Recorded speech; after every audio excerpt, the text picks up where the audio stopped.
San Juan Pablo Kadwa. Metong yang dakilang santo ning kekatang panahon. Kilala tayo uling during our lifetime, balo tayo John Paul II.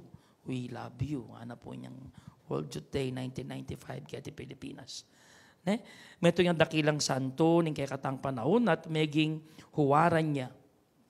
Modelo, huwaran, king pamaging tapat at masigasig, tagasuyo, dingkod ng Diyos. Servant of God. Kaya benaniti, pag king ibanghelyo tamo, dimdam tamo na sinabi ng ginutang Jesucristo, ing kailangan maging makasadya.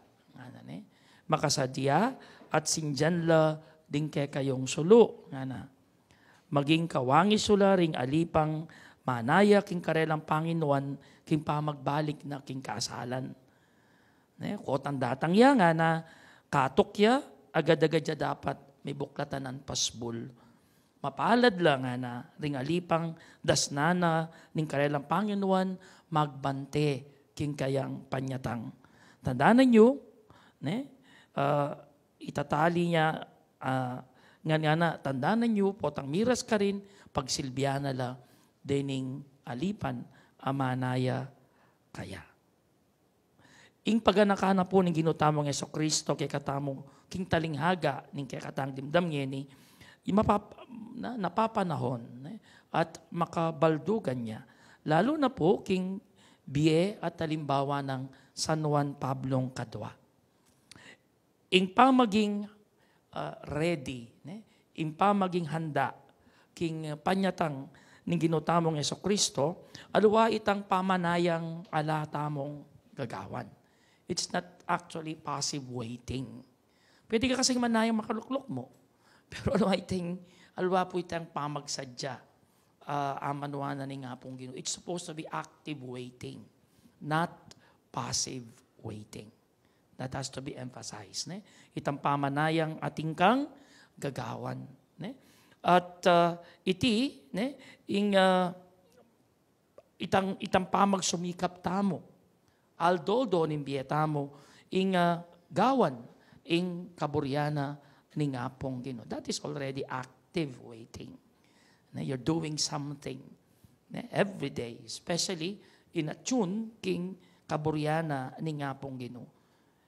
San Juan Pablo Kadwa po, metong iyang tao, kabud manayang alang gagawan. Siya ay isang lingkod. Punong-puno siya ng sigasig at malasakit. King kay katang banal na kapulungan. Kay katang pisamban. At king pisamban, king buong yato sa sangkatauhan.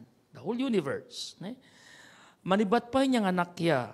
Hanggana ketang makabanang at makabalduga ng pamaging Santo Papa. Iya po ing miglingkod diyang buong puso at katapatan. At king kayang biye, patutula.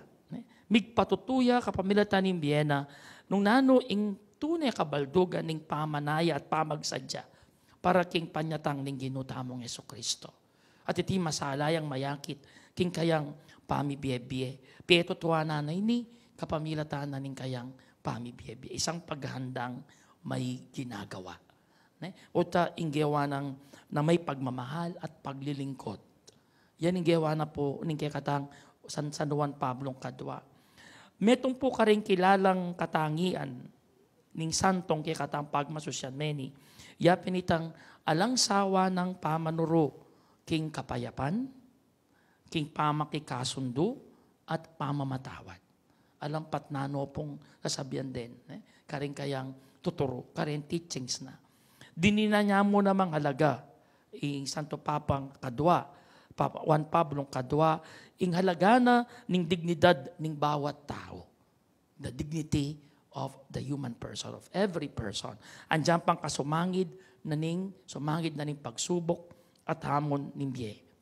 At king kayang pamaglakbe, karing alwalawang bansa, daralanay mensahe ning pag-asa, kasalpantayanan, lalo na karetang daranas karahasan, kasakitan, at kaya lang katarungan, kaya lang hustisya.